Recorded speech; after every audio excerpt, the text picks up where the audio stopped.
주님을 만난 사람들의 이야기 더 미라클에 곽금합니다. 광야라는 단어와 축복이라는 단어는 정말 어울리지 않는 단어들이죠.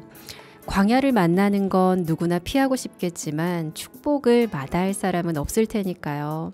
그런데요, 신기하게도 광야가 나에게 축복이었다라고 고백하는 믿음의 사람들이 계십니다. 오늘 모신 이분도 똑같은 고백을 하세요. 광야의 시간을 보냈지만 그저 감사하다고, 오히려 축복이었다고 말씀하시는 분이십니다. 서번트 코칭 연구소 정윤진 소장님 모셨는데요. 소장님 어서 오세요. 안녕하세요. 안녕하세요. 반갑습니다. 서번트 코칭 연구소 소장이고 현재 청지교회를 섬기고 있는 정윤진 자매입니다. 여러분 반갑습니다. 네, 우리 소장님의 목소리를 듣고 반가워하실 우리 극동 가족분들 참 많으실 것 같습니다. 몇 년 전까지만 해도 대전 극동방송의 다양한 프로그램에서 종종 만났던 분이신데요. 요즘 어떻게 지내고 계셨는지 근황 좀 말씀해 주세요. 네. 네. 제가 떠올려 보니까 2020년 2월까지 극동방송 사역을 했었고요. 그리고 2020년 9월에 제가 폐암 사기 진단을 받았었고요. 네. 그때 6개월 여명 판정을 받고 정말 십자가 앞에 주님 앞에 엎드려지는 그런 시간들을 보냈었는데요. 물론 후에 간증 때 깊은 얘기를 나누겠지만 지금은 이제 이렇게 하나님께서 회복시켜 주셔서 저희 청지교회 양육팀장으로, 그리고 또 하나님께서 침례신학대학교 평생교육원에서 네. 크리스천 코칭을 강의할 수 있는 또 교수로 이렇게 또 저의 사역을 인도해 주셨어요. 네. 그리고 최근에도 많은 교회로 또 가서 교회 세미나들을 진행하고 있고, 교도소 또 사역을 또 진행하고, 그리고 트리니티 네트워크라는 사역 단체를 통해서 또 많은 영혼들을 섬기는 그런 사명을 감당하는 일을 현재 진행하고 있습니다. 와, 지금도 활발하게 또 하나님의 일을 잘 감당을 하고 계시는데요. 사실 2년 전쯤에 아주 짧게나마 우리 청취자분들께 간증도 한번 해주셨어요. 네. 이제 그 이후로 또 다 듣지 못한 이야기가 또 오늘 계속 있을 거라고 생각이 드는데, 네. 오늘은 한번 제대로 들어보고자 오늘 더 미라클 시간으로 모셨습니다. 소장님 조금 전에 말씀하신 것처럼 요즘 크리스천 코칭 강의 많이 하시잖아요. 네. 인기가 아주 많을 것 같은데 강의가 왜 인기 있는지 바로 알 것 같습니다. 우리 소장님의 음성이며 발음도 너무 듣기가 좋고, 무엇보다 내용 전달을 참 잘하시는, 말씀 너무 잘하시는데요. 혹시 어렸을 때도 이렇게 말 잘하는 아이셨는지 소장님의 어린 시절이 참 궁금합니다. 네. 네, 생각해 보니까 이건 온전히 하나님이 주신 은사이고 재능인 것 같아요.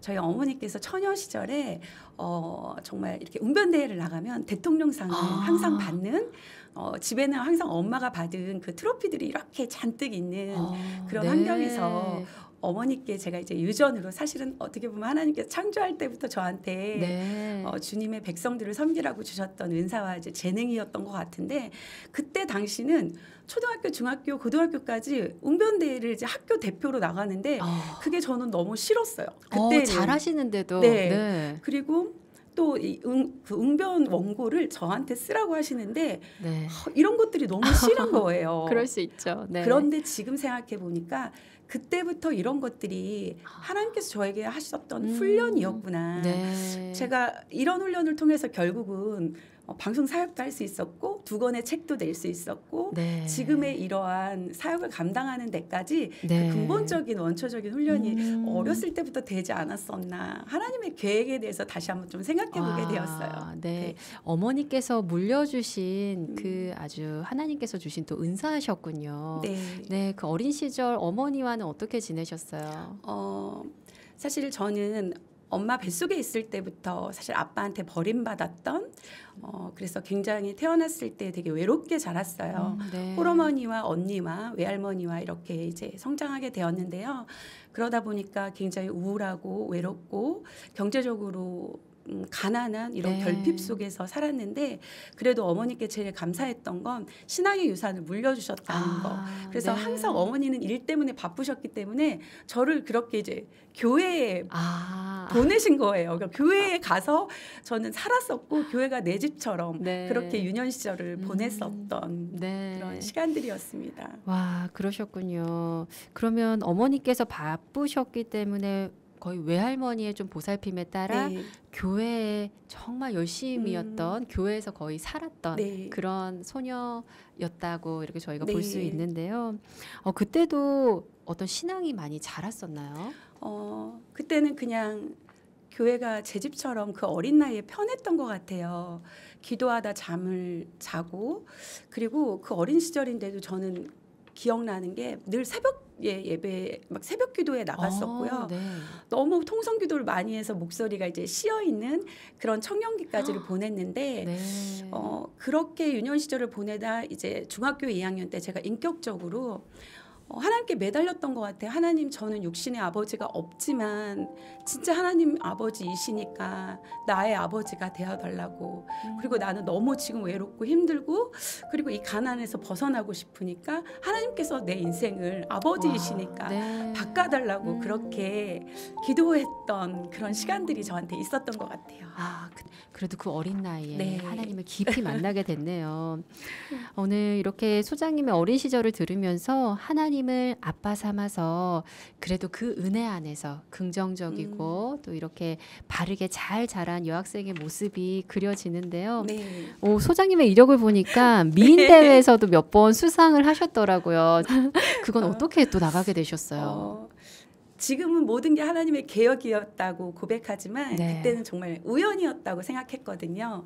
그래서 우연한 계기에 그 포도아가씨 선발대회를 나가게 됐고, 네. 그러면서 제가 진이 되고 포토제닉을 이제 수상하게 되었는데, 그 다음에 또 우연히 내지는 또 주변에서 이렇게 한번 다가봐 이제 이런 권유로 어떻게 그런 용기가 생겼는지, 또 대전에서 미스 한밭 선발대회가 있었어요. 와, 네. 근데 거기에 나가서 미스 중도일보 타이틀을 이렇게 이제 제가 따게 됐는데요. 네네. 지금 생각해 보면 그런 모든 길이 하나님께서 제 인생의 길을 열고 바꿔가시는 그런 과정이었던 것 같아요.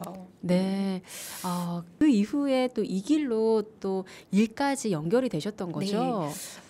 이게 계기가 돼서 그때는 이제 인적 자원을 관리하는 이런 시장은 블루오션 시장이었는데, 제가 그런 타이틀이 있다 보니까 기관으로부터 공기관이라든가 어떤 의전 전시에 대한 안내에 대한 부탁들이 들어오는 거예요. 네네. 그래서 자연스럽게 제가 그걸 하게 됐는데, 어렸을 때 하나님이 저를 웅변대회를 나가게 하는 그렇죠. 그런 훈련을 시키셨잖아요. 그렇죠. 그러다 보니까 누구 앞에 서는 거에 대한 당당함이, 그리고 이 나레이션 하는 거, 스피치 하는 거에 좀 자신이 있었었거든요. 네. 그러다 보니까 인정받고 많이 이제 저를 불러주셨고, 그러던 차에 우연히 어떤 대기업에서 네. 그때가 처음 이제 휴대폰이라는 게 출시되는 그런 그 당시에? 시점이었는데, 네네. 저의 나레이션 하는 거를 듣고 제가 일하는 모습을 보면서 너가 만약에 팀을 꾸려서 일을 할 수 있다면 당신에게 일을 주고 싶은데 혹시 사업자가 있냐라고 물어보는 거예요. 네. 그래서 저는 그때 당시 프리랜서였고 그런 경험이 그렇게 많지 않았는데, 어떻게 하면 사업자를 내는지까지 알려주시면서 와. 저에게 네. 그렇게 일할 수 있는 프로젝트를 이제 주신 거예요.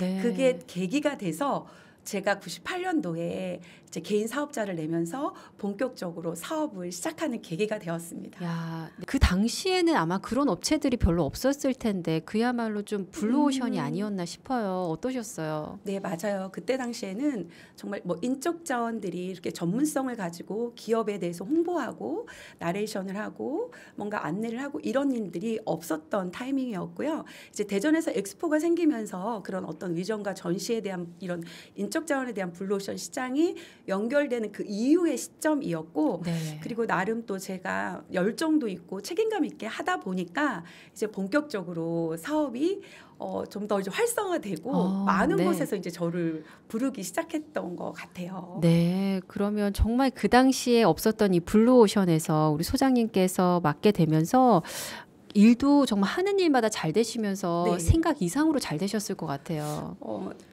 정말 그때는 어떻게 그렇게 하는 일마다 길이 열렸는지 제가 하는 일을 보고 우리나라의 대기업들에서 연락이 오기 시작했어요. 중부권 행사를 맡기는 네. 커피 행사, 또 음료 행사, 그리고 또 뭐 기업 이전 행사, 그리고 건설사 프로젝트까지 연결이 되면서 98년도에 그렇게 개인 사업자로 시작했던 제가 매출이 너무 많이 이제 성장하면서 네네. 2005년에 법인으로 이제 회사를 바꾸는 네. 그리고 많은 직원들과 함께 행복하게 그렇게 그러나 일에 이게 매여 있어서 네. 하나님 찾지 못하는 또 그런 시간들을 보내고 있었습니다. 그때가 우리 소장님 한 몇 살 정도 되시는 제가 하셨을까요? 28살에 이제 거의 결혼과 동시에 개인 사업자를 낸 케이스였고요. 네네. 그리고 그 다음부터 26살부터 계속 사업이 승승장구하기 시작했던 그 어린 거였어요. 나이부터. 네. 그러면 그야말로 꽃길을 걷던 시절이셨는데 그럼 남편분도 그즈음 만나신 거예요? 네, 맞아요. 어떤 분이셨어요?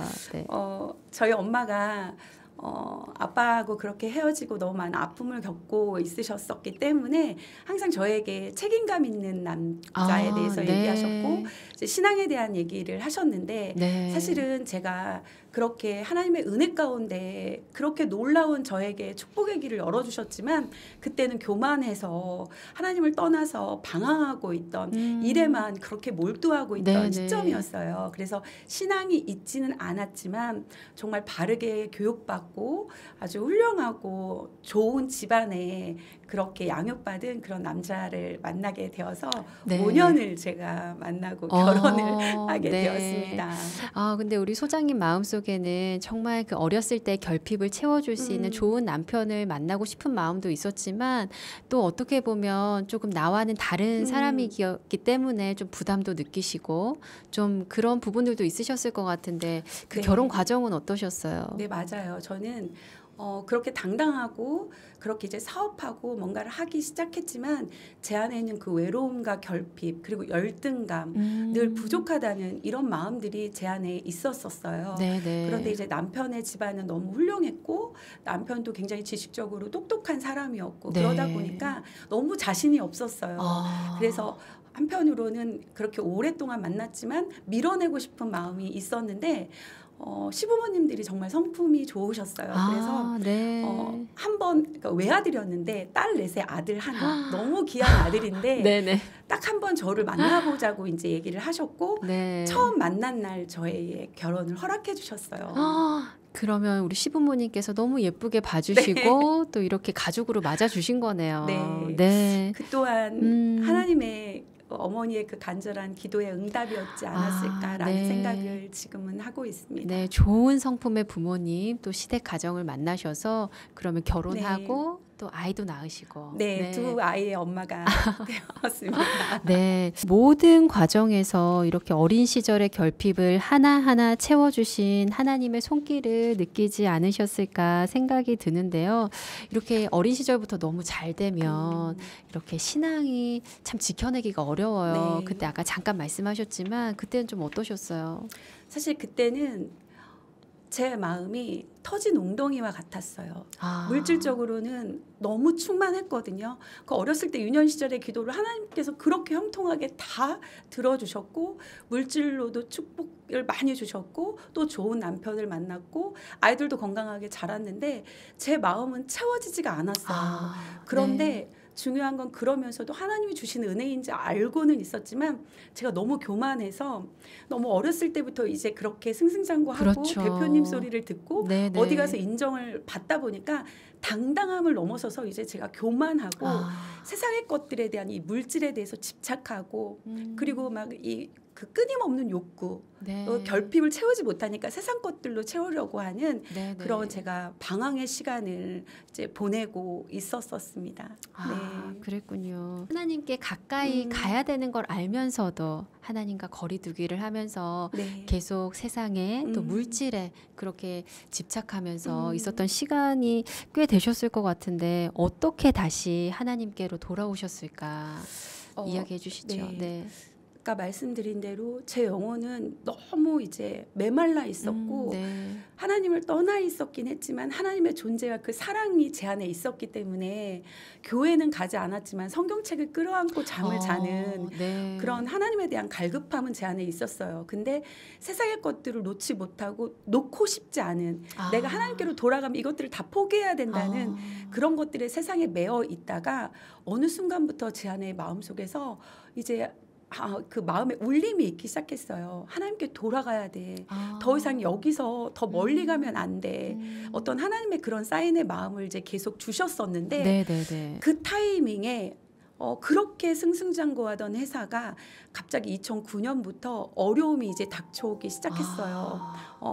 제가 이렇게 분양 일을 하고 있었는데 1억이 넘는 인건비를 받지 못하고 그러나 저는 네. 인건비를 받기 전에 항상 인건비를 미리 내보냈어요. 네. 나름 그래도 책임감 있고 네네. 그분들한테는 생계를 유지하는 방법이었기 그렇죠. 때문에 그런 네. 상황에서 현금을 받지 못했고 인건비를 그리고 2010년이 됐는데 한 1년으로 따졌을 때 연간 계약으로 한 10억 정도 되는 도급 계약을 맺었던 회사가 있었고 네네. 그 회사와 10년을 넘게 파트너로 정말 제 열정과 제 청춘을 다 바쳐서 최선을 다해서 일을 해줬는데 네. 갑자기 도급 계약 해지를 해오면서 회사가 이제 계속 어려움에 휘청거리기 시작했고 네. 그리고 그때 받은 그 허무함과 허탈감, 그 상실감, 그리고 그 함께 일했던 동고동락했던 소중한 직원들을 내보내야 되던 그 아픔 앞에서 저는 다시 이건 하나님이 나를 다시 부르고 계시는 사인이구나. 네. 그리고 다시 한번 이제 하나님 앞에 무릎 꿇고 회심하는 그때 그 상황들이 그런 계기가 되었습니다. 네, 하나님의 내면의 소리를 계속 듣고 있었는데 이제 현실 앞에서 정말 이제는 돌아가야 될 때구나를 깨닫게 되신 거네요. 네. 와, 이런 어려운 상황 속에서 하나님의 사인을 깨달았던 바로 그때 감사하게도 하나님께서 우리 극동방송을 통해서 우리 소장님을 이렇게 도구로 사용해 주셨다고 들었어요. 어떻게 네. 만나셨어요? 사실 그때는 아까 고백처럼 돌아가고 싶고 하나님 그립고 그래서 성경책을 끌어안고 자고 그냥 어떤 지나가다 아무 교회나 들어가서 잠깐 맨 뒤에 앉아서 눈물을 흘리고 이렇게 했지만 하나님을 깊이 만나지 못하는 그리고 하나님께 가까이 갈 수 있는 영적 힘조차 없는 상황이었어요. 그런데 제가 우연한 계기에 차에서 방송을 틀었는데 극동방송에서 이게 찬양이 흘러나오는 거예요. 근데 그때 너무 큰 위로와 제가 막 알 수 없는 눈물이 쏟아지기 시작했고 그러면서 이제 극동방송을 제 사무실에서 제가 공식적으로 이제 틀어놓기 시작했어요. 그 전까지는 극동방송을 모르셨어요? 어렸을 때 이제 들었지만 그 오랜 방황의 시간 동안은 제가 다시 그 극동방송을 만날 그런 어떤 삶을 살지 못했었죠. 네, 그런데 우연히 틀었던 그 라디오에서 네, 그래서 그러면서 이제 사무실에서도 듣고 라디오 방송을 통해서 차에서도 듣고 집에서도 틀어놓고 이렇게 하면서 이제 제 안에 정말 하나님을 향한 그 회개의 마음과 또 내 안에 이렇게 뭔가 채워지는 그 기쁨이 있었고요. 그러던 어느 날 우연히 사무실 근처에 있는 미용실을 가게 됐는데 네. 거기에서 그 극동방송이 이렇게 흘러나오고 있는 거예요. 네. 그런데 저분은 크리스천이구나라고 이제 제가 그 원장님을 생각했고 그런데 그 원장님이 몇 번 이렇게 편안하니까 제가 가게 됐는데 너무 말 그대로 그리스도의 향기를 실천하는 삶으로 보여주는 그런 모습 속에서 교제를 하면서 이제 제가 정말로 이제 하나님 앞에 예배를 회복하고 이제 신앙생활을 회복하는 그런 계기가 되었습니다. 그때 미용실 원장님께서 네. 그렇게 또 신실하게 인도를 해주셨네요. 완전히 돌아오게 되신 계기가 네. 되셨네요. 그럼 교회 안에서 예배하고 훈련받은 은혜의 시간도 있었지만 우리 극동방송이 참 남다르실 것 같아요. 맞아요. 네. 교회에서 정말 성경 말씀을 가지고 많이 훈련받고 양육받는 시간들도 있었지만 너무 감사한 시간이었는데 극동방송은 저에게 또 하나의 교회였어요. 24시간 저의 마음에 울림을 주고 저에게 은혜를 부어주시고 위로하시고 치유하고 회복시키시는 그런 하나님을 만나는 시공간을 초월해서 역사하시는 그런 하나님을 만나는 너무나 소중한 그런 극동방송이었어요. 저에게는. 네. 우리 이렇게 소장님께서 방송을 듣기만 하신 게 아니라 사실은 네. 기억하는 청취자분들도 계실 거예요. 이 받은 은혜를 또 방송을 직접 하시면서 되돌려 주셨잖아요. 네. 그때 어떻게 또 방송에 출연하게 되셨죠? 우연한 계기라고 생각했지만 이것도 하나님의 계획이었는데 네네. 이제 다시 직원들을 다 내보내고 회사는 음. 어려워졌고 그때 딱 달랑 직원 둘과 저만 있었어요. 아, 그렇게 매출이 크고 많은 네. 직원들이 있다가 근데 그때부터 하나님이 이제 저에게 만나를 주시기 시작하는 거예요. 아. 그리고 딱 한 달 동안 직원 봉급을 주고 제가 이렇게 어떤 지탱할 만큼의 그러면서 네. 하나님이 물질의 훈련을 하기 시작하셨고요. 이 회사의 주인은 네가 아니고 나야라는 것을 하나님이시라는 것을 이제 저한테 훈련시키기 시작하셨는데 아멘. 그때의 네. 그 물질은 저한테는 진짜 과부의 두레된 돈처럼 굉장히 정말 이렇게 풍족한 상황에서 드릴 수 있는 물질은 아니었는데 네. 그때 은혜로 채워졌기 때문에 전파 선교사로 시작을 했고 아. 사실은 이제 그 이상으로 제가 물질들을 이 극동방송의 이제 사역들과 여러 가지 사역들이 있더라고요. 네, 그래 맞아요. 거기에 네. 하나님께 미리 준비하고 돈을 보관하고 하나님 쓰실 일에 메시지를 주세요라고 하면 제가 헌신하고 순종하는 마음으로 네. 그렇게 이제 섬겼었던 그런 과정들이 있었어요. 네, 그리고 네, 네. 성령님이 그때 이제 저에게 강력하게 또 인도하시는 부분들이 있어서 그때 이제 동티모르의 고아원 아이들도 제가 후원을 하고 있었고 네. 여러 가지 그렇게 하나님 앞에 물질로 훈련받던 중에 극동방송에서 지사장님으로부터 전화를 제가 그렇게 3년을 보내고 있던 찰나에 네. 전화를 주신 거예요. 네.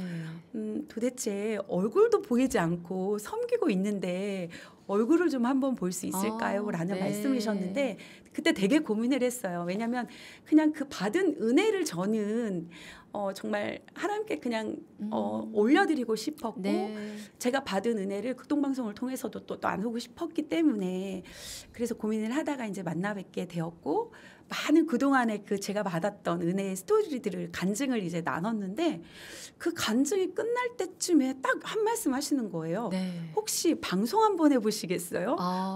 이제 워낙 말씀 잘하시고 스피치를 잘하시니까 또 거기까지 연결이 된 거네요.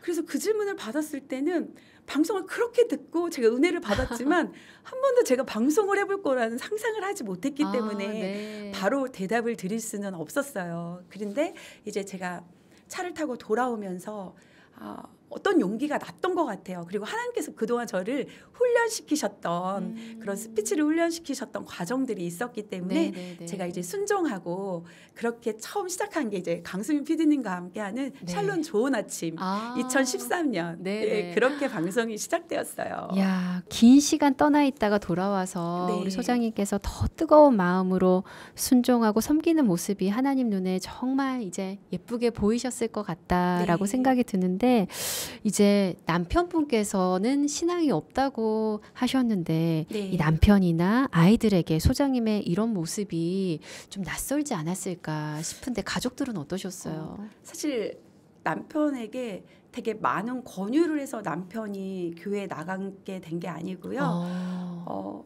이제 말씀 안에서 제가 충만해지고 하나님께서 저를 바꾸시기 시작하니까 제 삶의 태도가 이제 바뀌게 되었어요. 네. 남편을 대하는 태도 굉장히 교만했고요. 그리고 또 주말부부를 하다 보니까 자녀 둘을 제가 키우면서 사업을 하는 그러면서 어떻게 보면 굉장히 결핍된 이런 부족한 부분에 대한 불평, 불만도 많았고 남편한테 순종적이지 못한 그런 언어와 태도들을 사용했었던 제가 네. 하나님 안에서 이제 변화되는 모습 그리고 굉장히 사치스럽고 그 물질에 대한 그런 것들에 이제 젖어 있었던 저였는데 제가 그렇게 이제 물질의 훈련을 받고 제 삶이 이렇게 변하는 걸 보고 남편이 자연스럽게 교회를 이제 가게 되었고요. 하나님을 영접하는 그런 놀라운 은혜의 시간을 갖게 되었고 네네. 또 이제 저희 아이들도 너무 하나님께 감사한 게 딱 정말 더 쉽지 않게 신앙교육을 받아야 될 그 타이밍에 네. 제가 이제 아이들과 함께 우리 온 가족이 교회에 나가고 또 그리고 사업하면서 아이들과 함께 하지 못했던 그 아이들과의 애착 관계 이런 부분들을 하나님의 말씀을 통해서 이제 회복시켜 주시니까 네. 그 은혜가 우리 아이들한테 흘러가도록 네. 제가 수없이 많이 노력했고 그러면서 이제 우리 가족이 함께 예배하는 그런 가족이 되었습니다. 네, 저희 딸이 초등학교 5학년 뭐 요 정도였고 네네네. 저희 아이는 이제 남자아이는 둘째는 5살 차이가 나다 보니까 이제 초등학교 1학년 이렇게 그 나이대였어요. 네, 정말 늦지 않게 하나님께서 네. 이렇게 아이들을 만나주시고 우리 남편분까지 이렇게 믿음으로 또 하나님을 섬기는 가정으로 바꿔주셨네요. 네. 네, 이렇게 신앙을 되찾아서 아이들에게 유산으로 잘 물려준 여기까지 이야기만 해도 사실 간증이시고 정말 네. 그렇게 마무리되면 좋겠는데 아까 시작할 때도 말씀하셨지만 우리 소장님께서 또 다른 광야를 만나셨어요. 어떤 또 어려움이 있으셨는지. 네. 제가 이제 그렇게 했던 사업들이 하나님께서 이제 2017년 정도가 됐었을 때 그 사업을 접을 수 있도록 이렇게 인도를 하셨어요. 네. 그리고 저는 이미 2010년도부터 하나님께서 공부를 하라는 마음을 주셔서 상담 심리학을 이제 전공을 하고 네. 그런 다음에 극동방송을 하면서 이제 크리스천 코칭을 알게 되는 그 시즌이었어요. 네. 그러면서 이제 2017년도에 법인은 살려두고 이제 사업체는 다 정리를 해서 크리스천인 대표님한테 제가 했던 일들을 다 연결해드리고 그리고 나서 저는 이제 공부를 하기 시작했어요. 네. 그래서 이제 그때가 이제 석사 과정을 마무리하는 거의 그 정도였고 그때 당시 석사 과정을 서울 백석대학교 코칭 심리를 전공하면서 네. 침례신학대학교에서 기독교 상담사 2년을 제가 같이 공부를 했어요. 그러니까 그때는 막 정말 하나님이 이제 막 또 훈련을 막 공부를 하면서 네. 이제 시키는 그런 시간이었는데 그러면서 이제 생각했던 건 뭐냐면 그래 나의 교만하고 모난 성정도 인적 자원을 관리하는 일들이 굉장히 사실 힘들었거든요. 그렇죠. 신경 쓸 일도 많고 사건 사고도 많고 그러면서 그 교만하고 모난 성정을 하나님이 깎아내는 그런 훈련들을 시키셨고 또 물질에 대한 훈련도 받는 시간들을 네. 이제 가졌기 때문에 저는 제 광야가 끝났다라고 생각을 했어요. 이제는 내가 그러면서 이렇게 기관으로부터 프리랜서로 이제 활동을 하다 보니까 네네. 기업 강의도 들어오고 뭐 이렇게 강의도 하면서 이제 공부를 하면서 너무 행복한 시간을 네. 보내고 있었던 광야는 끝났어. 이제 그렇죠. 새로운 삶의 시작이야. 이렇게 하고 있을 때 제가 이제 코칭학 박사과정 논문 마지막 학기 때 2020년 그때가 9월이었는데요. 건강검진을 제가 매년 1년마다 한 번씩 네네. 거의 8년째 받고 있는 상황이었어요. 네. 근데 그해 이제 제가 기침을 이렇게 하니까 남편이 건강검진 표에 PET-CT를 이렇게 체크를 했더라고요. 근데 남편도 본인이 했는지를 기억을 못하고 있었더라고요. 근데 어쨌든 저는 건강검진을 받게 됐고 1년에 한 번씩 받았는데 갑자기 재검 요청이 저한테 온 거예요. 그러면서 재검을 하게 됐고 폐암이다. 너무 심각하다. 폐암센터에서.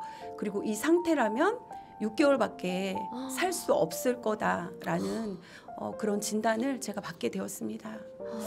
참 매년 건강검진을 하면서 전혀 건강에는 어려움이 없을 거라고 생각을 하고 네. 광야는 끝났다고 생각했는데 6개월 정도 살 수 있다는 이야기를 들었을 때 얼마나 힘드셨을까, 얼마나 세상이 무너지는 것 같은 그 생각이 드셨을까. 어떻게 하셨어요, 소장님? 네. 그날 그 얘기를 들을 때는 남편은 옆에서 막 울고 있는데 네. 저는 그냥 정말 이게 사실인지 받아들여지지가 않았어요. 그리고 마음속으로 하나님 이게 사실이에요? 이게 정말이에요? 제가 6개월 뒤에 죽는다고요?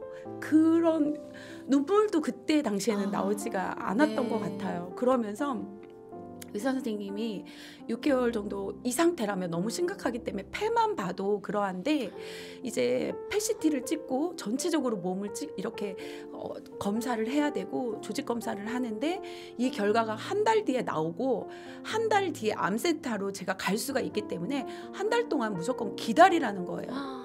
아무것도 할 수 없이 네. 그렇게 제가 한 달이라는 시간을 이제 하나님 앞에 엎드리는 그런 시간들을 이제 보내게 되었습니다. 네. 얼마나 힘드셨을까요? 또 그거를 들었던 가족들도 한 달 동안 아무것도 할 수 없다는 그것도 너무 힘든 시간이셨을 텐데 그 막막한 시간들 우리 소장님은 어떻게 또 하나님께 또 구하고 나가셨는지. 네.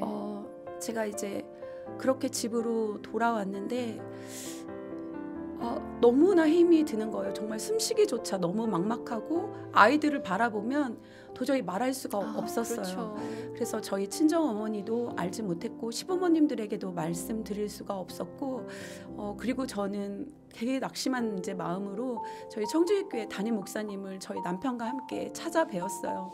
그 순간에는 사실 제가 살아계신 하나님을 믿고 의지하고 있었지만 그 순간만큼은 너무너무 제 마음 가운데 불안하고 두려움이 있는 네. 시간들이었고요. 그리고 그렇게 이제 담임 목사님을 만나 뵀는데 담임 목사님께서 저에게 이렇게 말씀하시는 거예요. 집사님, 하나님의 계획이 있어요. 하나님의 관점에서는 집사님이 1기든 2기든 3기든 4기든 다 고치실 수가 있어요. 어떤 결과가 나오든지 치료의 방향이 결정되면 하나님을 믿고 우리 같이 기도하면서 함께 나아가 봐요 라고 말씀을 하시는데 갑자기 제 안에 정말 그 소망의 빛이 희망의 빛이 그러니까 하나님의 말씀으로 저한테 이렇게 다가오는 그 확신의 말씀으로 제 안에 다가왔어요. 그래서 그때부터 네. 저는 하나님 의학적으로는 할 수 없다고 하는데 아버지 살아계시고 아버지가 내 아버지가 되시니까 하나님 저를 고쳐주세요. 이제 이렇게 기도하면서 이제 나아가기 시작했던 것 같아요. 정말 그 하나님께만 붙들 수밖에 없었던 그 시간들 저희가 감히 헤아릴 수 있다고 말할 수가 없을 것 같은데요. 이때 하나님께서 정말 우리 소장님을 만나주시고 또 지금으로 이렇게 인도해 주셨을 텐데 그 과정을 좀 얘기 계속 해주시죠. 네. 제가 이제 그렇게 목사님 말씀하시고 계속 이제 내가 기도로 나아가야겠다. 근데 그때는 코로나가 너무 이제 심할 때였기 때문에 특히 폐암 환자는 그렇게 굉장히 조심을 해야 되는 상황이었는데 저는 제가 생기를 받아야 살 수 있다는 걸 알고 있었기 때문에 한 번도 공적인 예배에 빠지지 않았고요. 예배에 마스크를 쓰고 참석해서 이제 예배를 드리고 그리고 아무도 없는 그때는 이제 교회가 많이 이렇게 차단되어 있었을 때였는데 이제 저희 교회는 이렇게 이제 늘 이렇게 항상 오픈되어 있었어요. 그래서 제가 항상 새벽에 혼자 나가서 이제 하나님 앞에 간절하게 기도하고 하나님 앞에 이제 말씀을 구하는 그런 때였는데 사실은 제가 이제 너무 가슴이 답답해서 어느 한 날 그 신탄진에 있는 그 강가에 있는 소나무 나무 있는 데를 갔어요. 아침에. 그리고 나서 그 새벽에 하나님 앞에 기도하기 시작하는데 아주 미세한 목소리로 고쳐서 쓸 거야 이런 내면의 음성이 이렇게 들렸어요. 근데 그때는 이게 내가 살고 싶어서 내가 혼자 하는 소리야 라고 생각을 하면서 하나님 뭔가 미세한 음성을 제가 들은 것 같은데 저는 지금 너무 불안하고 두렵고 믿음이 연약하니까 하나님 성경의 말씀으로 주세요. 그러면 하나님의 말씀을 주시면 제가 그 말씀을 붙들고 선포하면서 믿음으로 기도하면서 이 시간을 제가 한번 보내볼게요 라는 이제 그렇게 하나님께 기도를 했고요. 어느 한 날 또 어김없이 늘 이제 새벽에 나가서 혼자 기도를 했기 때문에 그 기도를 하고 있었는데 제가 아까 말씀드린 대로 이제 그 동티모르의 고아원 아이들이 10명을 제가 후원을 했었는데 지금은 그 아이들이 대학생이 다 되었어요. 그래서 복음을 전하는 다 훌륭한 일꾼들이 되었는데 그때 당시에 그 선교사님이 이제 저를 위해 기도를 하고 있다가 그 새벽에 카톡으로 저에게 말씀을 보내주셨는데 제가 혼자 있었고 그날도 하나님 말씀 좀 주세요라고 기도하고 있었기 때문에 그 카톡을 딱 열어본 거예요. 그런데 그때 말씀이 요한복음 11장 말씀이었어요. 이 병은 죽을 병이 아니라 하나님의 영광을 위한 병이고 이 병으로 말미암아 하나님의 영광을 받으시고 하나님의 아들이 영광을 받을 것이다. 이 말씀이었는데 이 말씀이 제 안에 또 한 번 빛으로 들어오고 레마의 말씀으로 하나님 죽을 병이 아니라고요? 하나님의 영광을 위한 병이라고요. 이제 제가 그러면서 그 말씀을 선포하면서 그리고 성경 말씀에 이미 2000년 전에 예수님께서 채찍에 맞음으로 내가 나음을 얻었다라고 말씀하셨기 때문에 그런 이제 하나님의 말씀을 붙들고 선포하면서 기도하기 시작했는데, 그리고 며칠이 지나고 나서 제가 네팔에 이제 선교를 도왔던 형제님한테도 또 카톡이 온 거예요. 근데 똑같이 요한복음 11장 말씀을 보내주셨어요. 그러면서 이 병은 죽을 병이 아니고 하나님의 영광을 위한 병이라고, 그러면서 이 말씀을 하셨어요. 저를 위해 기도하는데 하나님이 이 말씀을 떠올려 주셨고, 이게 정말 하나님께서 떠올려 주신 말씀이면 자매님은 치료되실 거예요 라고 했는데, 네. 이렇게 생각했어요. 아, 내가 믿음이 연약하니까 하나님의 말씀을 통해서 계속 말씀하시는구나. 그러면서 이제 저는 계속 하나님의 말씀을 선포하면서 그렇게 한 달을 이제 보냈는데, 그때 가장 중요한 거, 하나님께서 저를, 제 삶을 비추시기 시작하는 거예요. 네. 그때만 해도 저는 이 정도면 괜찮은 크리스천이라고 생각하고 있었어요. 이 정도 헌신하면 됐고, 이 정도면 나는 잘하고 있어 라고 생각하고 있었는데, 막상 죽음 앞에 서서 제 자신을 보면서 하나님이 저를 비추시기 시작하는데, 여전히 제가 주인된 삶을 살고 있었고, 하나님 앞에 온전히 주권을 드리지 못하고 있었고, 뭔가 제 의를 드러내는 그런 회칠한 무덤 같은 그런 삶을 제가 살고 있었다라는 것을 하나님께서 보여주시기 시작하셨어요. 그리고 정말 인생을 생각해 보니까 영원히 살 것처럼 한 번도 죽음을 제가 준비해 보지 못했더라고요. 언제든지 부르시면 가야 되는데 이 땅에서 영원히 살 것처럼 그렇게 주인된 삶을 살았던 하나님이 그런 저의 모습을 비춰주셔서 정말 예수님의 그 십자가 앞에 때로는 사실 서러워서 울었고요. 때로는 하나님께 너무 죄송해서 울었고, 또 때로는 내가 지금 당장 죽어도 영원한 생명을 주신 그 하나님의 은혜가 감사해서 그렇게 하나님 앞에 엎드렸던 그런 시간들을 보냈었습니다. 또 그때 하나님께서 오히려 그 마음을 조명하게 하시고 그 회개의 마음을 부어주셨네요. 참 얼마나 힘드셨을까 참 짐작하기도 어렵습니다. 그 이후에 또 의사 선생님 만나러 가는 걸음이 참 무거우셨을 것 같아요. 한 달 뒤에 조직 검사 결과는 어떠셨어요? 그날 이제 남편하고 함께 가는데 사형 선고를 받으러 가는 마음이 이런 걸까라고 생각할 만큼, 물론 믿음으로 기도했지만 그 순간은 너무 사실 의사 선생님이 어떤 얘기를 나한테 할까라는 그 두려움이 한편으로 밀려오고 있었어요. 그리고 이제 제가 맨 마지막 순번이었는데 하나님께서 그때 이제 남편을 제가 손을 꼭 잡고 있었는데, 네가 어디로 가든지 내가 너와 함께 할 거다. 내가 의의 오른손으로 붙들어 주실 거다. 줄 거다. 이렇게 말씀하시는 그 하나님의 음성을, 그 미세한 그 말씀을 제가 이제 붙들고 문을 열고 들어갔어요. 의사 선생님께서 전체적인 진단을 내리시는데 오른쪽 폐에 5.6cm의 암이 있고 머리에도 이미 점처럼 전이가 있고 오른쪽 엉덩이 뼈에 이미 전이가 되어 있기 때문에 수술을 할 수가 없다라고 말씀을 하셨어요. 그 순간은 사실 너무 절망스러운 순간이고 두려운 순간이긴 했는데요. 제 유전자 검사 결과를 해보니까 그 폐암이 걸린 그 원인이 그 이제 유전자의 변이가 일어나서 그렇게 된 거고, 폐암 환자의 한 5% 정도가 그 유전자의 그 변이를 갖고 있다고 하는데 다행히도 그 앓크 유전자 변이에 약이 있으니까 한 2달만 그 약을 먹어보자라고 하셨어요. 그러면서 이 약을 먹었을 때 사람마다 케이스가 다르고 이 약이 어떤 반응을 일으킬지, 효과가 있을지, 부작용에 대한 얘기를 해주시면서 2달 후에 보자라고 하셔서 그렇게 절망 가운데도 또 사실은 그래도 그 약을 받을 수 있다는 게 저한테는 또 너무 감사가 됐어요. 그래서 저를 위해 중보 기도를 해주셨던 많은 분들에게 감사의 문자를 보내고 하나님께 감사한 마음으로 이제 다시 대전으로 내려와서 이제 그 약을 먹기 시작했습니다.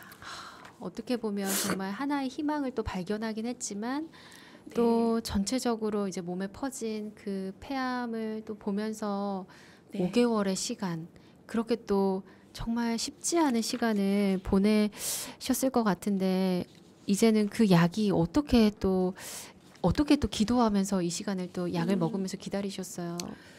어, 처음에는 이제 그 약을 주신 게 하나님께 너무 감사했어요. 그래서 약을 먹으면서 하나님, 이 약이 저한테 치료의 반응을 일으킬 수 있도록 하나님 역사해 주세요 라는 기도를 처음에는 했었는데요. 네. 그러다 보니까 제가 약을 의지하게 되는 거예요. 물론 약도 하나님이 주셨지만 그러면서 하나님이 이제 저의 기도를 바꾸시기 시작하셨는데, 하나님, 이 약이 우상되게 되지 않게 해주세요. 네. 나의 생명의 주권자는 하나님이시고 결국 나의 모든 세포들과 면역 이런 시스템들과 신경계들이 다 회복되는 과정은 예수 그리스도의 보혈로 가능하기 때문에, 네. 그리고 주님이 이미 2000년 전에 나의 연약함과 질병을 담당하셨다고 하셨으니까 하나님 온 저를 예수님의 보혈로 덮어주시고 치유해 주세요. 이렇게 하나님 앞에 이제 말씀을 선포하면서, 그리고 제가 약을 먹었을 때 제 몸 가운데서 잘 역사하고 반응하도록 이 주도자가 되시고 치료자가 되어달라고 그렇게 이제 하나님 앞에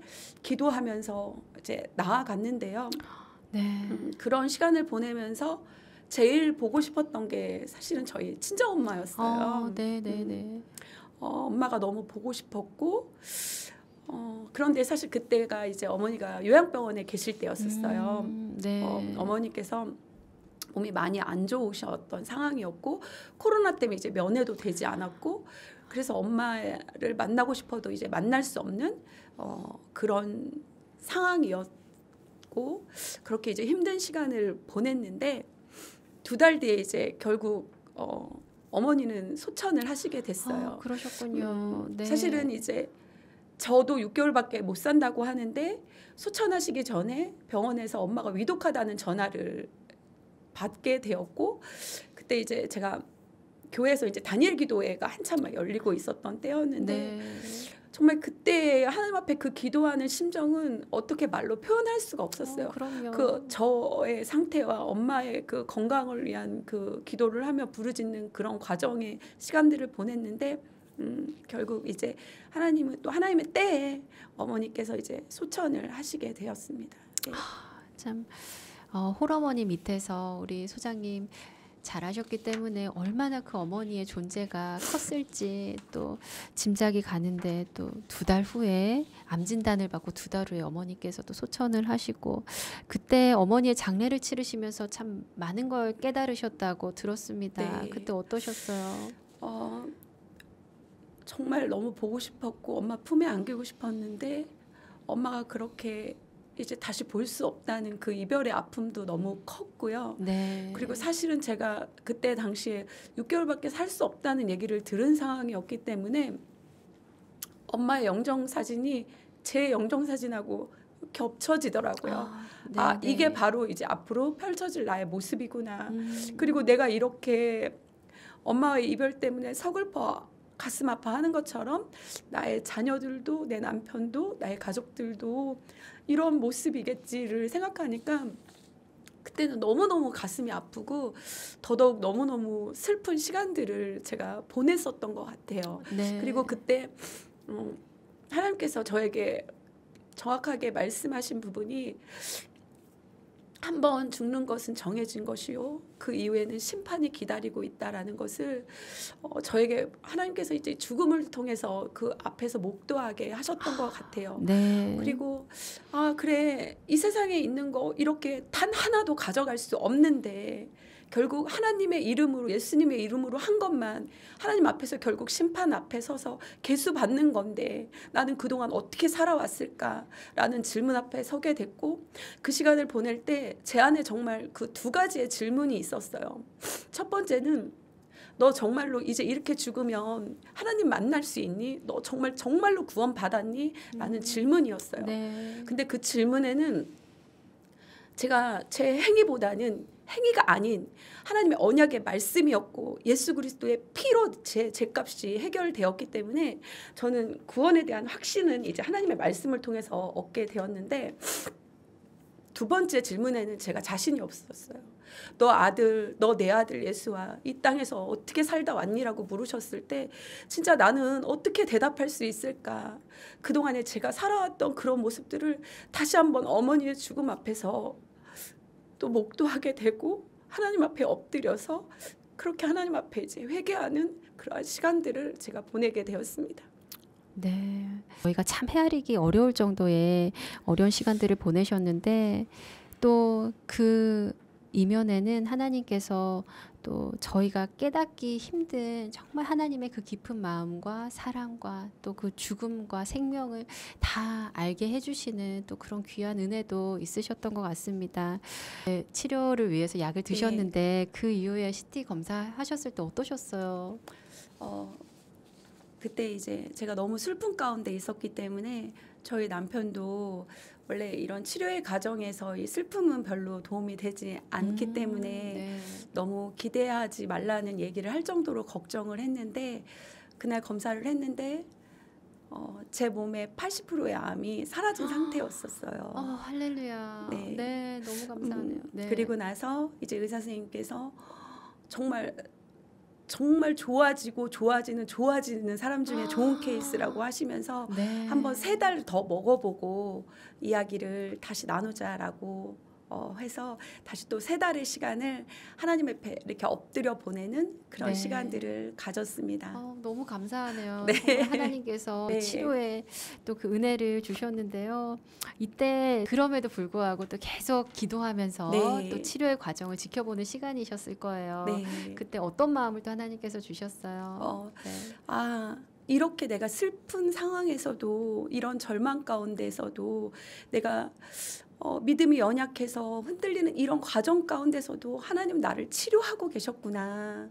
그리고 하나님 나를 보호하고 계셨구나라는 확신이 들기 시작했기 때문에 눈으로 보여주셨기 때문에 더 믿음으로 이제 정말 선포하면서 하루 온종일 하나님의 말씀을 듣고 하나님을 의지하고 하나님과 교제하면서 그리고 또 가슴 절절히 또 회개하고 그렇게 눈물로 정말 눈이 짓무를 정도로 그렇게 하나님 앞에 그런 3개월의 시간을 보냈습니다. 네, 정말 하나님께서 또 평안과 감사와 또 네. 더 정말 그 더할 수 없는 네. 깊은 하나님과의 교제 시간으로 3개월을 보내주셨는데 그 3개월 검사 결과가 정말 궁금하거든요. 네. 네.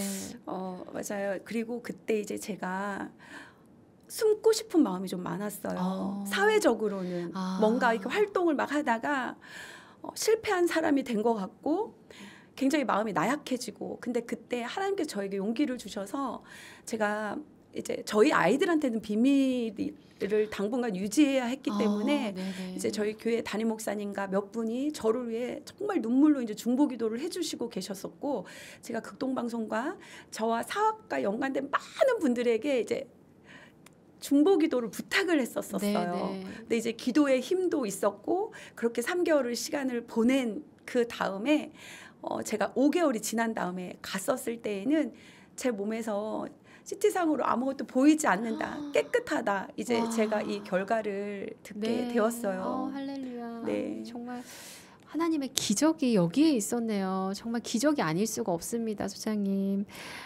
그러면 그 뼈로 전이됐던 암세포마저 모든 게 사라지고 완전 깨끗한 상태로 하나님께서 이렇게 치유하셨네요. 정말 하나님이 하셨다는 말 외에는 다른 말을 할 수가 없었을 것 같습니다. 이 물질의 광야를 지나서 건강의 광야까지 통과하신 거 정말 축하드리고요. 그래서 지금은 이제 완전히 건강하신 거죠? 원래 이제 암 진단을 받고 어떤 치료를 하든 이제 계속 그 추적 검사를 해요. 지금 벌써 3년 6개월이 지났고요. 네. 5월 8일 날 제가 또 검사를 받고 왔고 아주 깨끗하고 안정적이라는 그런 결과를 네. 이제 받게 되었어요. 네. 근데 이제 하나님께서 저한테 또 교훈을 주신 게 있어요. 제가 그렇게 깨끗하고 안정적이라는 결과를 듣고 왔는데 이렇게 이제 광야를 훈련할 때에도 하나님께서 지속적인 연단은 계속 주시는 것 같아요. 최근에 고난주간을 중심으로 한 40일 동안 굉장히 제가 육체적인 그런 고통을 겪었거든요. 네. 그러니까 뭐 손발이 저리고 안면에 근육이 마비가 올 것 같고 또 구토가 일어나고 어지러움이 되게 심해서 네. 되게 많은 사역들이 있었는데 하나님 제가 이제 이렇게 그 처음에 암 진단을 받았을 때는 정신적인 고통이었다면 이번에는 이 고난 주간에 이 육체적인 제가 그런 고통 때문에 네네. 병원에 이제 입원까지 해서 검사 MRI까지 검사를 하고 뭔가 검사를 했지만 어떤 처방도 받지를 못한 거예요. 근데 그때 그 병원에 입원해 있는 날 비가 주룩주룩 오는 고난 주간 일주일 앞두고 있는 그랬던 시점이었는데 제가 두 손을 모으고 하나님 앞에 기도하면서 아버지는 어떻게 그 십자가의 고통을 견디셨어요. 이렇게 제가 지금 죽을 것 같아서 너무 온몸이 너무 그냥 다 힘들고 손 하나 까딱할 수 없어서 하나님 지금 저에게 맡겨진 사역도 지금 제가 어떻게 이제 할 수 있을지 모르겠어요. 그러면서 그 주님이 어떻게 견디셨는지 주님의 십자가의 그 고통을 묵상하면서 하나님께 질문했는데 정말 이 새한 음성으로 하나님께서 저에게 이런 마음을 주시는 거예요. 나는 십자가 위에서 숨쉬기조차 힘들었어. 제가 기도 가운데 그런 마음을 받으면서 바로 병원에서 나왔고요. 그리고 다시 이제 하나님 앞에 엎드려지는 시간을 가졌고 그때 막 이제 세미나들이 잡혀 있었고 침신대 강의도 있었는데 그래 내가 이 육체적인 강을 건너보자 또 연단의 시간으로 하나님께서 나한테 이 또 고난을 주신 데는 분명한 이유가 있고 그리고 사실은 그 또 고난을 통해서 굉장히 큰 교훈을 얻게 되고 하나님 앞에 제가 더 겸손하게 낮아지는 그런 시간이 됐고 이런 육체적인 고통 앞에서 주님의 십자가를 계속 묵상할 수 있는 그 은혜를 얻게 됐어요. 그리고 정말 죽으면 죽으리라 하는 마음으로 서게 됐는데 서면 또 하나님의 그 놀라운 은혜가 그곳에 부어지고 치료와 회복의 역사들이 일어나는 거예요. 그래서 내 약함을 자랑하고 내 약함 속에서 하나님의 능력이 나타나는구나 라는 것들을 또 하나님께서 이제 배우게 하시는 그런 시간들이 저에게 또 있었습니다. 네. 계속해서 하나님께서 연단의 시간을 통해서 우리 소장님을 정말 사랑하시나 봐요. 네. 오늘 이렇게 소장님의 간증을 들으면서 우리 청취자분들께서 오늘도 이 시간 광야를 걷고 계시는 많은 분들이 계실 거라는 생각이 듭니다. 이 청취자분들께 우리 소장님께서 먼저 그 고통을 또 고난을 겪은 한 사람으로서 좀 나누고 싶은 말씀이 있으실 것 같아요. 네.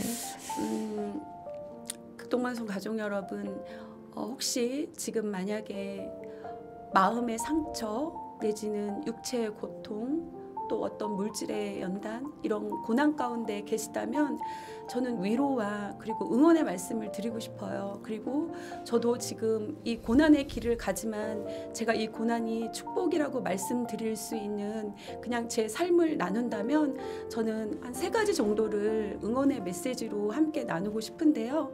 그 첫 번째는 하나님의 말씀을 의지할 때 우리의 영이 살아나고 정말 이 고난 가운데서도 우리가 이 역경을 극복할 수 있는 것 같아요. 하나님이 저에게 그 요한복음 말씀 이후에 주셨던 말씀이 이사야 58장 11절 말씀이었거든요. 여호와가 너를 항상 인도하여 메마른 곳에서도 내 영혼을 만족해 하며 내 뼈를 경고케 하리니 너는 물된 동산 같겠고 물이 끊어지지 않는 샘 같을 것이라고. 아멘. 하나님께서 우리와 항상 함께 하시기 때문에 우리의 삶이 메말라 있어도 하나님은 우리의 영과 육을 정말 견고케 하시는 그런 하나님이시기 때문에 그리고 이렇게 하나님께서 말씀하시잖아요. 살리는 것은 영이니 육은 무익하다. 왜냐하면 우리의 육신의 생각은 불안과 두려움이거든요. 근데 내 말은 영이요 내 말은 영이요 생명이고 평안이다 라고 말씀하셨거든요. 아멘. 그래서 하나님의 말씀을 붙들을 때 우리의 영이 살아날 때 우리가 고난을 극복할 수 있는 힘도 주시는 것 같고요. 두 번째는 저는 믿음의 해석이 필요한 것 같아요.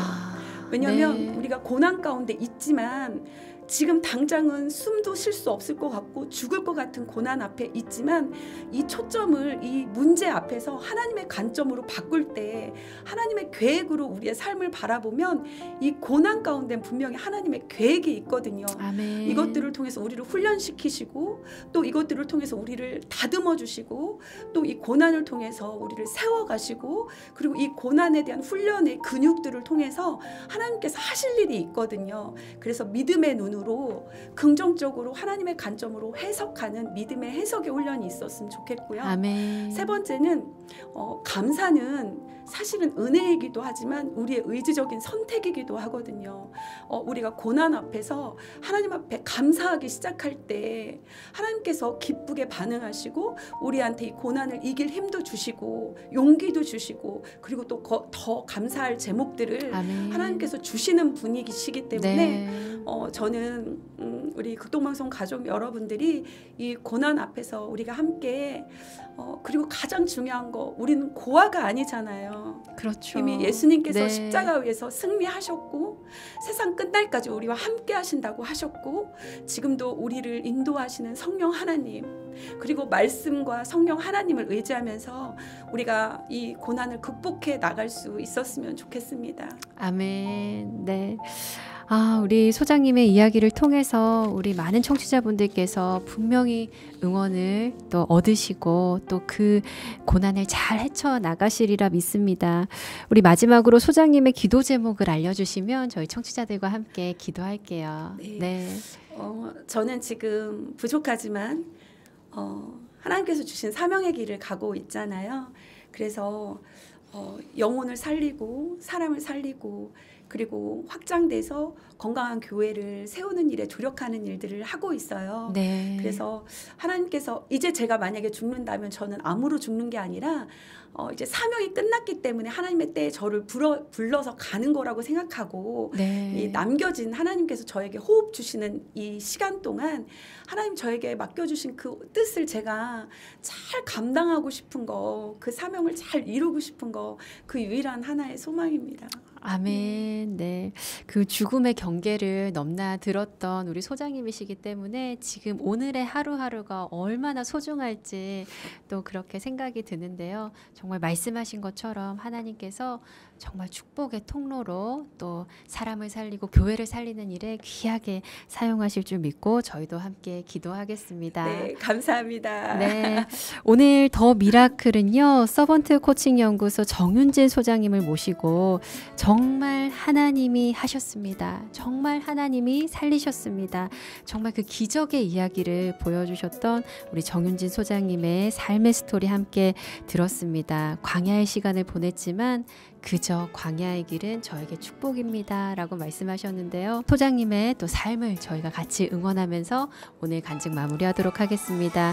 소장님 오늘 나와주셔서 감사합니다. 네, 감사합니다.